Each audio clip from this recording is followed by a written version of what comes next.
Welcome to my channel. These are Thoughts in the Dark. So, recently in America in 2025, in December, I believe December 11th, the federal government declared that regenerative agriculture would be supported, and the money put aside for regenerative agriculture was $700 million. Now, concerning the size of the farms that America has and the number of farms that are available to distribute that money to, means that not a lot of money would go to a lot of farms, or a lot of money would go to a single farm or two farms or three farms or four farms, because $700 million is not a lot of money. Not at the scale of farming that we're talking about. For small farms, that could be beneficial. Small farms could take good donations from the federal government to ensure their continuation and survival. But at least it's a step forward, and we'll take it. Now, some of the other thoughts that I have are that individuals have the ability to take personal action and make a difference in their personal lives without requiring the government's intervention to support them. And I hold this stance for a long time in the past, and I hold it into the future as well as the present. So I'm going to explain the stance now. If every person planted one fruit tree, say a lemon tree, we'll use lemons as an example. If every person on the planet planted one lemon tree in their lifetime, that'd be over 8 billion lemon trees added to the world's basis for lemons. If every person planted one fruit tree per year for the remainder of their lifetime, that'd be 8 billion times the number of averaged years available. Okay? If every person planted a fruit tree, a single fruit tree, a month, that'd be 8 billion fruit trees times 12 times the remaining number of years that they're alive. If every person planted a fruit tree a week, it would be 8 billion fruit trees times 52 times the number of years that they would remain alive. If every person planted a fruit tree a day, that'd be 8 billion times 365 times the remaining number of years that they have left alive. That thought is an exponential geometric pattern, and it's greater than the sum total of all the value on the planet in money.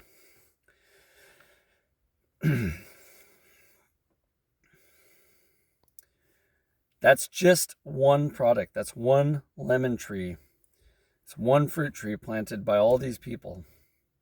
And it's not impossible to do. Matter of fact, it's rather easy to do. Even if you planted one tree in your lifetime, that'd be better than no trees.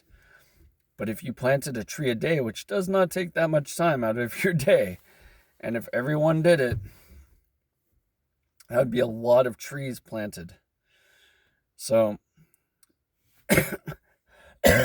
that's thought number 2. Thought number 3 is taking the personal waste that we create and converting it into fertilizer. So if we can reduce the plastics, we can convert back to glass and paper products for containing our materials. And the glass products obviously don't convert into soil, but the paper products would convert back into soil. And yes, our shelf life wouldn't be as long for our produce or our goods, shelved goods, but we should not need items stored on the shelf for years. We should be utilizing things in a more efficient manner.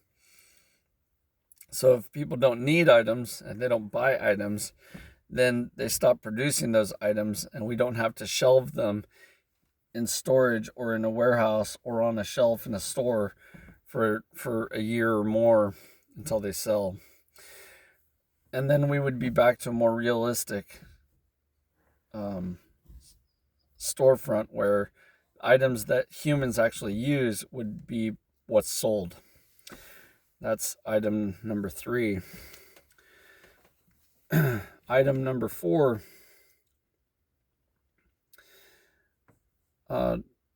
Businesses, in my opinion, businesses should be hiring people inside their zip codes to run their businesses.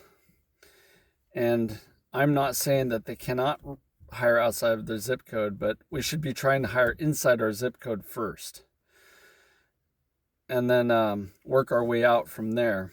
But there are plenty of people inside the zip code of the business that should be able to be hired in for that business.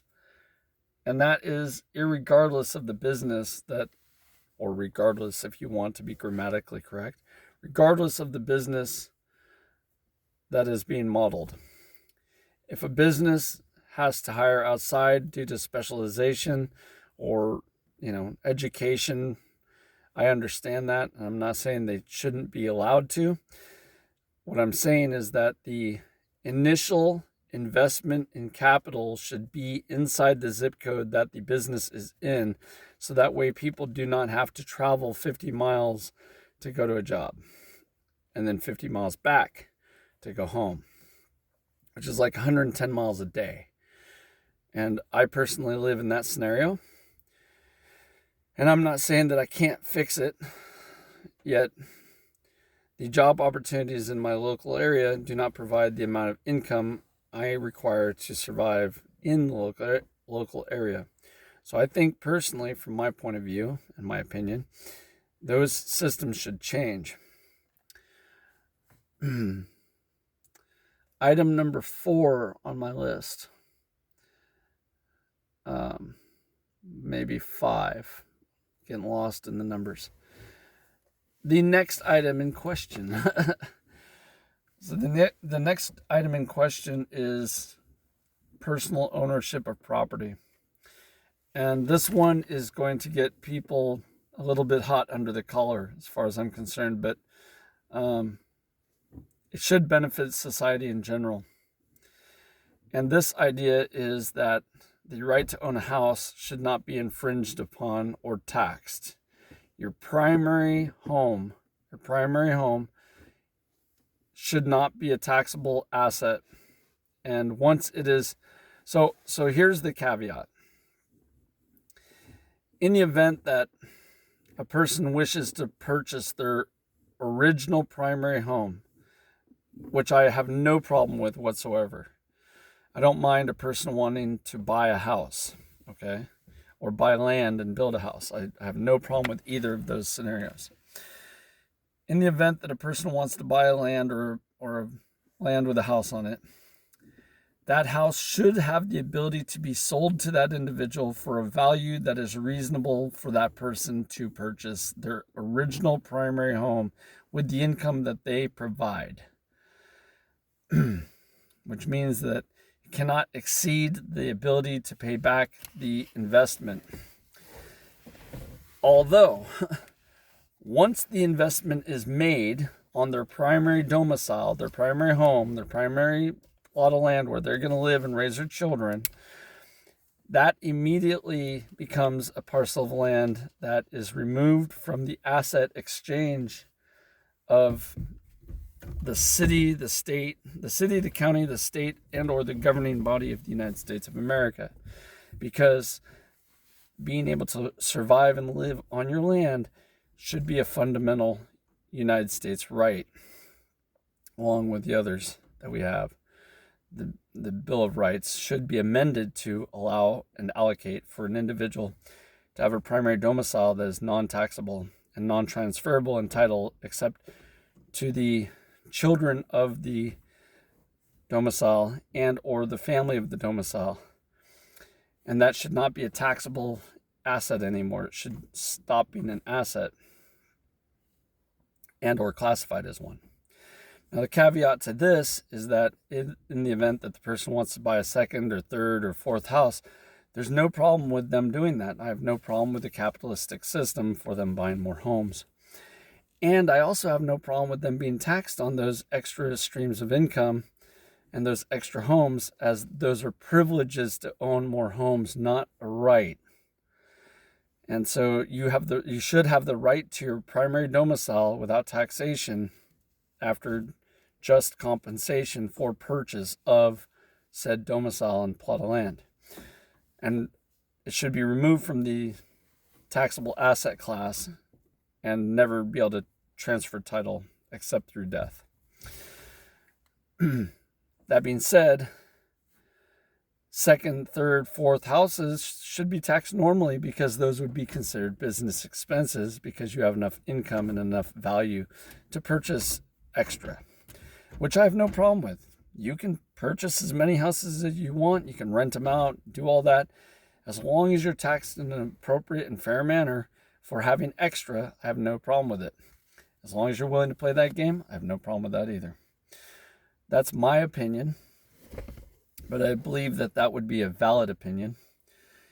The next portion of that opinion is that that plot of land, that house and that plot of land, you should be able to grow your own food and capture your own water at no cost to yourself through taxation or other misrepresentation by the United States of America or its governing bodies or any HOAs, anything like that.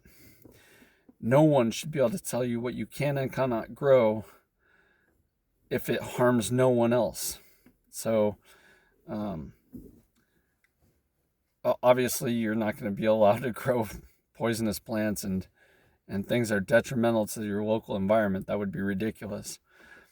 But in the event that somebody was, living on a plot of land where poison oak or poison ivy or poison sumac or poison hemlock was naturally growing, that would be up to the landowner to remedy that issue, not up to the government to remedy the issue for the landowner or to force the landowner to remedy the situation. Obviously, you wouldn't want to plant this on purpose.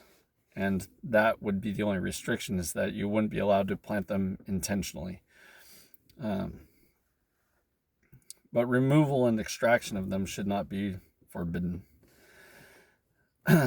Because you want to be able to grow your own food and harvest your own water on that parcel of land, off your roof and off your hard surface runoff. And that should be, that should only be guidelined by the government to mitigate waterborne illnesses and foodborne illnesses. In other words, the only caveat there is that the government would give you some stipulations or guidelines on how to use best practices to remove any toxins out of the water or any molds, funguses, etc. from the food, so that way you could continue to grow your own food and drink your own water. In other words, it wouldn't be a forced situation. It'd be an educational system that would be provided at no cost to the landowner through similar systems like the USDA and the Department of Agriculture, and the Food and Drug Administration as an education form, not a stick carrot form. Number 6 on the idea list is that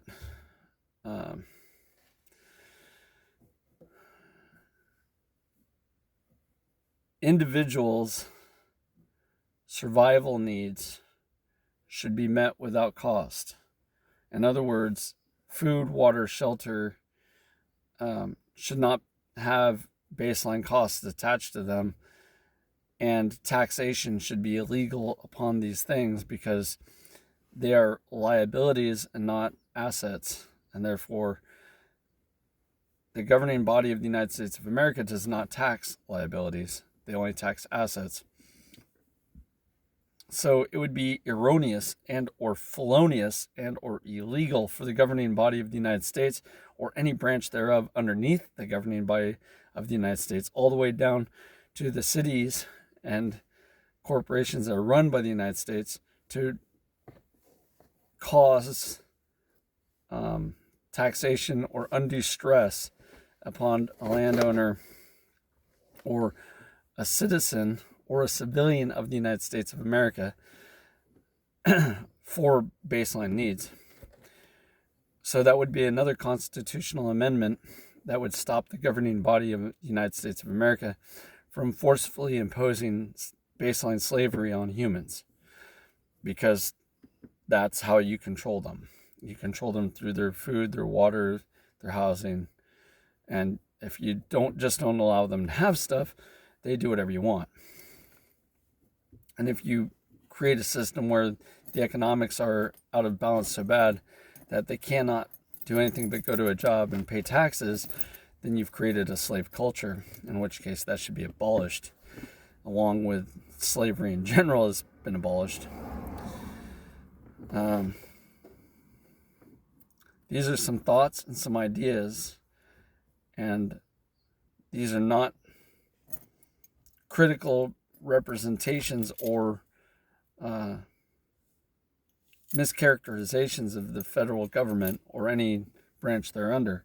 What they are is ideas that the federal government should start to adhere to allow our citizens to be better citizens and our countrymen to be better countrymen. It's not that we don't want to progress, it's that we don't want to do it under servitude and slavery.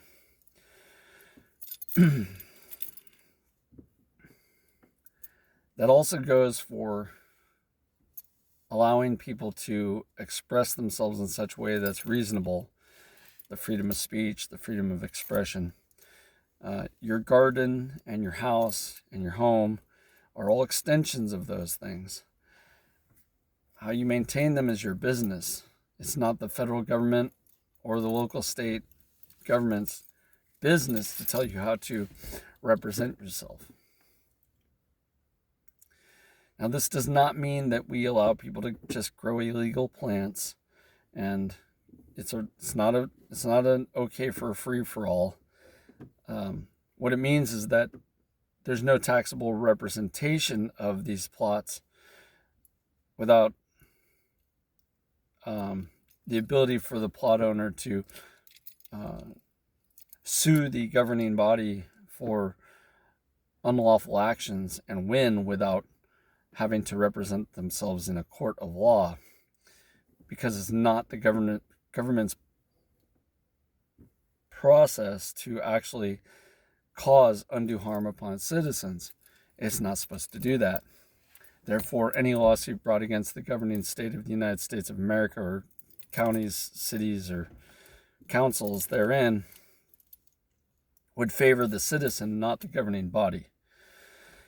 In that case, the governing body would adapt very quickly to serving the people again and not their own needs. Thought number, I think it's 7 now, is to remove economics out of politics.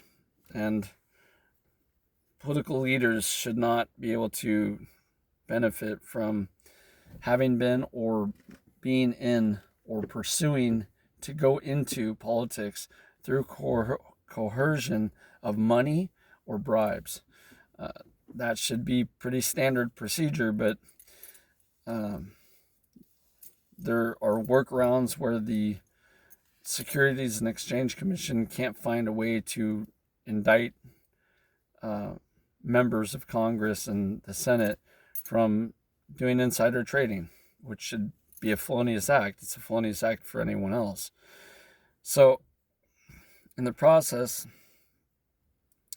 senators and congressmen and representatives are becoming, vastly more wealthy than the average individual on wages that are not above, 3 times the national average. And that indicates that they're doing something that is disfavorable for the community and something that's favorable for themselves. So with that thought process, to help eliminate that issue, the idea that the person in office at any level of the government, and that goes from president all the way down to county clerk and anyone underneath the county clerk, police officers and whatnot, servicemen and women, we could abolish their income and then provide them with housing, food, transport, water, and shelter as they are required to execute their positions of power. And in so doing, they would not, as an individual, be able to create money or wealth from knowing people in power after they're out of power. In other words, they can't use the system to game the system after they're out of position. And we could, as a country, easily provide them with food, water, and shelter for the remainder of their years at a very high quality. And they wouldn't have any logical benefit to betray our country for wealth, because that would not be allowed. They wouldn't be able to gain massive wealth. Now that sounds like it would be against the better wishes of the individual, but the individual has gone into a position of power to protect the country and the Constitution, and they swear an oath to that. Now, in the process of swearing an oath to that protection of the Constitution, they have to protect the people of that Constitution, and no one removes the oath from them. So this would be binding until their dying days. In other words, they would lack for nothing, because America would provide them with what they want, what they need. That would mean that they would get a greater benefit from their service than any job could provide, because they basically would want for nothing. But they wouldn't be able to become independently wealthy because of their position of power. So in the process, that would eradicate income from positions of authority, and that would reduce political corruption. And then they would vote on what benefits America and the American people, not what benefits their pocketbook and their local constituents, and it ignores the needs of the people. That is basically what they need to do, in my opinion. Now, people that would benefit from that position and try and make themselves wealthy out of it would obviously have those benefits rescinded, and they could face, court hearings and things of that nature. And if they benefited from this and became wealthy, then they could face obvious fines or imprisonment. That would be lawful. So it would also limit the amount of people that go in looking to gain those seats of power, and it would reduce the size of government from the corrupt system of I scratch your back, you scratch mine, and nudge, nudge, wink, wink, and you'll get this contract and I'll get that contract, to something that's more meaningful to the population.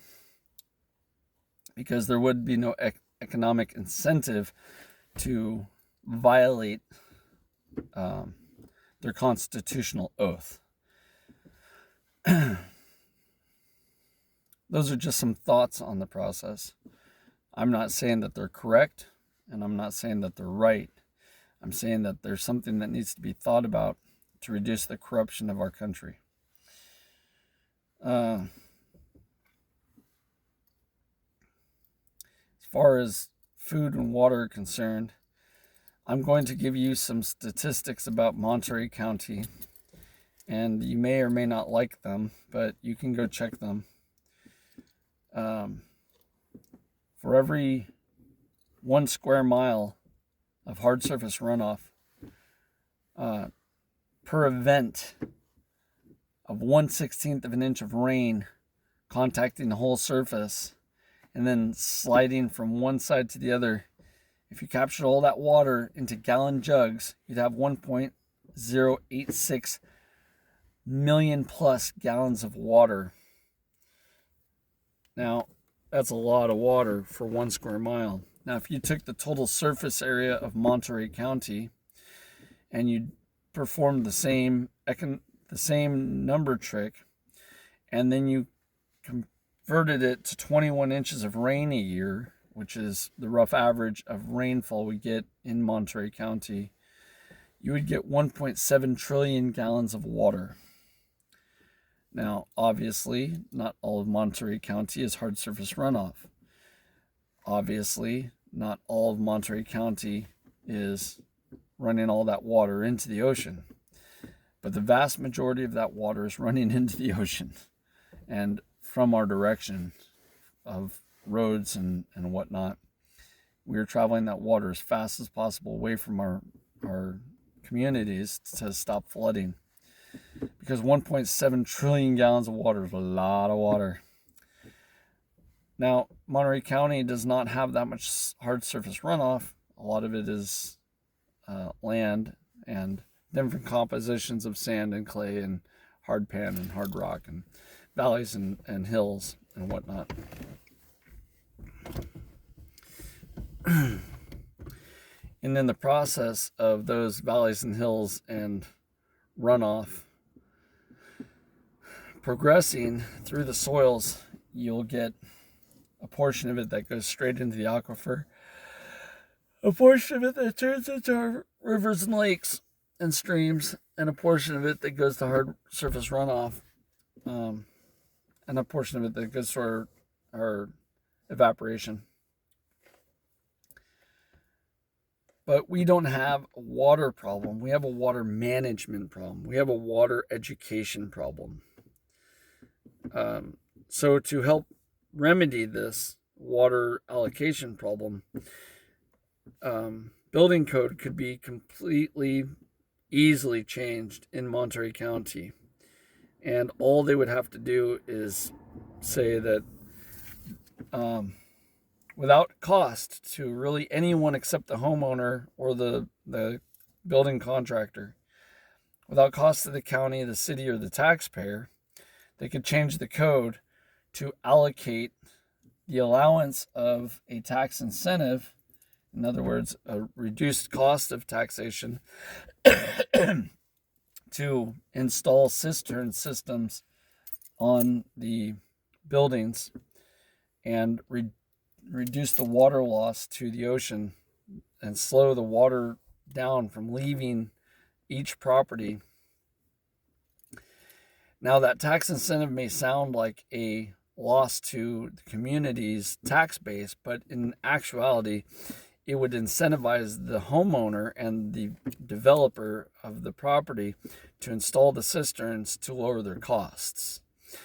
In doing so, lowering their costs, they gain the benefit of the extra water, and then the county doesn't have to provide as much water because all the units of water that are allocated for by roof water for like washing cars or watering lawns or whatever would put water back into the aquifer for drinking and for crop irrigation, which is a major industry in Monterey County.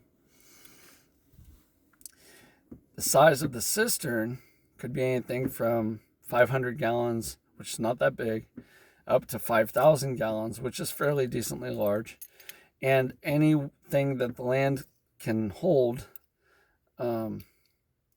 without disturbing other infrastructure or displacing land markers for access or easement. Obviously, those codes would still have to be enforced. But the baseline idea is that every building, every structure would have the availability of putting on roof water catchment to a cistern, and we could reduce our fire hazard by taking that roof water cistern, and we could have a pump in there that could pump it to sprinklers on the roof that would mitigate fire hazard as well. So we could do a dual function right there, and we're all about dual functions. That would give the county a water source that they could plug into if there was a fire that was coming through, and each fire truck could tap into those 500 gallons or that 1,000 gallons or that 5,000 gallon reserve to help keep that property safe. And that's reasonable to do. That's reasonable to do, and doesn't cost the county any money. The homeowner would have to provide a access for the fire department to plug into, and then obviously have full tanks when they could. That would be reasonable. And again, it only changes one code line in the building code to allow for every structure. And I'm not talking just houses, but I'm talking commercial buildings. I'm talking industrial buildings. I'm talking barns, roofs, shacks, shanties, whatever. Any structure could have a cistern on it to capture its rainwater, because it's amazing what comes off of a roof. And you multiply that by the number of roofs in the county, and you can get numbers that are like 575 million gallons of allocatable water just from rooftops for the county. That's estimating that there's 153,000 structures roughly in the county of Monterey. Monterey being fairly large as far as counties are concerned. So those are some ideas and some baseline ideas, and I'm not saying that any of them are right, but it's stuff to think about. This video has gone on for 32 minutes, and we're going to stop it there. Stuff to think about. Have a great day.